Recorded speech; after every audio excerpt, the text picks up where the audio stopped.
Hello, everyone, and welcome back to Oak Crit D&D. We're going to get back into the different deities and the summaries of these deities within the Voyager's Guide to Ravion document. This time, we're going to cover the Dawn Father, say right after the Bonfire Guard here. So, the Dawn Father, otherwise known as Pelor, is actually a familiar sight with many people in D&D. He is one of the already pre-existing gods of the various pantheons of the established D&D lore. He is a god of light and life. He is a good aligned god, but he is stern and but fair, seeking the best for people, challenging them to grow and develop to be their best selves on their own. The Dawn Father is a god focused most primarily on the defense of the world from evil and undeath. His work to promote an environment where his people may grow in their own ways are most widely known as his influence with his followers is enough to create formidable fighting forces against their god's enemies. The Dawn Father is a firm believer in freedom, with much of his efforts being based primarily on supporting the freedom of choice for the mortals of the material plane. For better or worse, self-determination is a necessary feature of mortality. While Pelor is aware of the great capacity for evil mortals have with free will, they also understand that it is outweighed by the moral capacity for goodness. This goodness is what he counts on and hopes to cultivate within his followers. Those loyal to the Dawn Father work to better themselves and bring light into the world through their actions. Their God recognizes that the need for battle is sometimes necessary to support the downtrodden. At times, the oppressors have made their choice and must be punished for their actions. This warrior mentality serves as a righteous cause for the loyal Knights of Pelor, known in the world of Ravion as the Knights of the Coming Dawn. So, as a means of breaking this down a little bit, the Dawn Father is a god that is extremely focused on free will and goodness, and understanding that the capacity for good should in almost always outweigh any evil deeds that can be done, especially when you have an army to go and try to stop them. So his whole focus and tenets for his followers is that they have free will and he will encourage them to choose good. But they have free will, and that is the most important gift that the gods could have endowed with their creations with. This free will allows them to act in unforeseen ways from the other gods and behave sometimes counterproductively, but then still productive for Pelor himself. There are struggles between the gods, with the Dawn Father and some of the other gods potentially just not getting along. This means, however, that in this struggle, sometimes the all-knowing gods can be not outwitted, but be unable to predict what a mortal might do because of this free will. And as Pelor, the Dawn Father, wants to support that, he understands and has made peace with the fact that while he does know much, he will very seldom know all when it comes to the hearts of mortals. So, ultimately, there are a small army of collected knights of the Dawn Father that make their way within the world, attempting to support free will and addressing the various injustices of the world to try to make it a better place.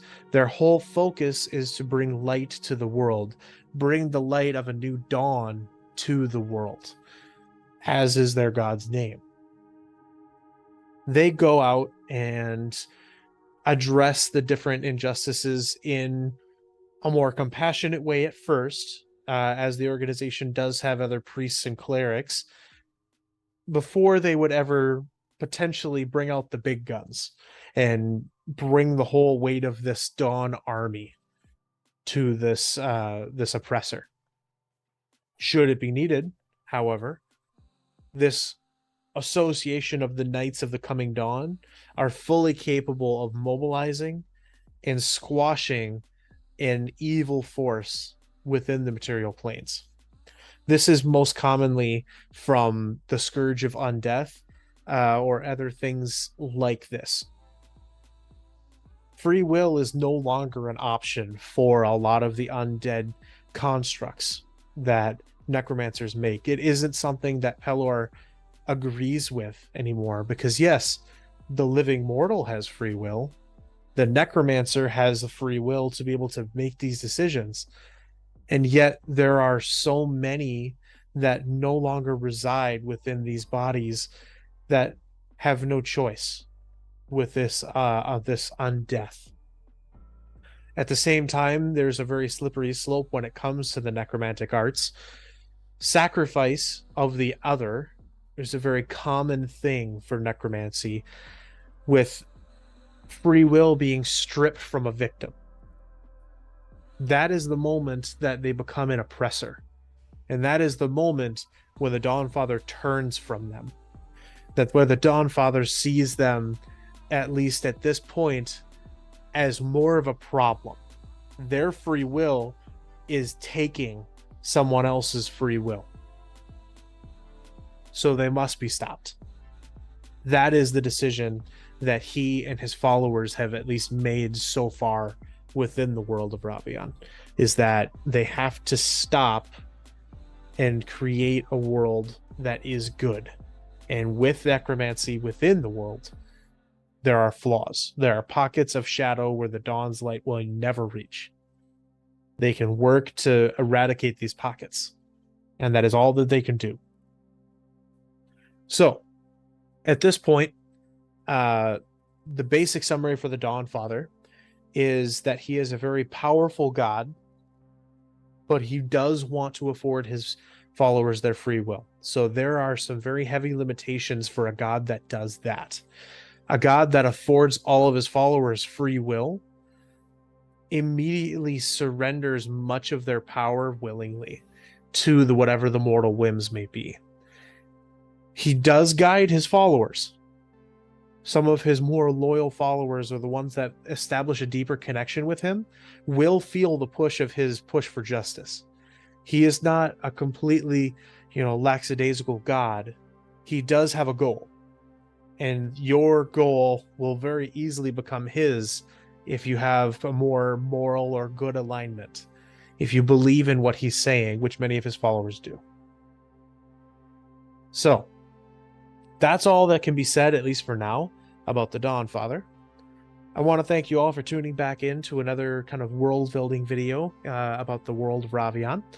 The Pantheon is fairly large, so we're going to continue to get through them. We've only covered at this point maybe 5. We have quite a few more to go. But I'll try to put them up fairly quickly for you. We'll see as we go if you can solve the different ciphers and things that I include with each video. They may be in weird places to find, so just keep an eye out. Try to solve the overarching story theme for both the world setting and sessions videos. We'll see kind of who gets there first. Otherwise, as always, thank you for watching. Remember, it doesn't take much to make a difference out there in the real world, so be the difference that you want to see. Remember to subscribe and hit the bell if you want notifications about when we do post a video. It may be every now and then with a few days in between for me to build the rest of the world as I go from the campaign, but they will be there. Either way, thank you all for tuning in. I will see you in the next video. Thank you, and have a good day.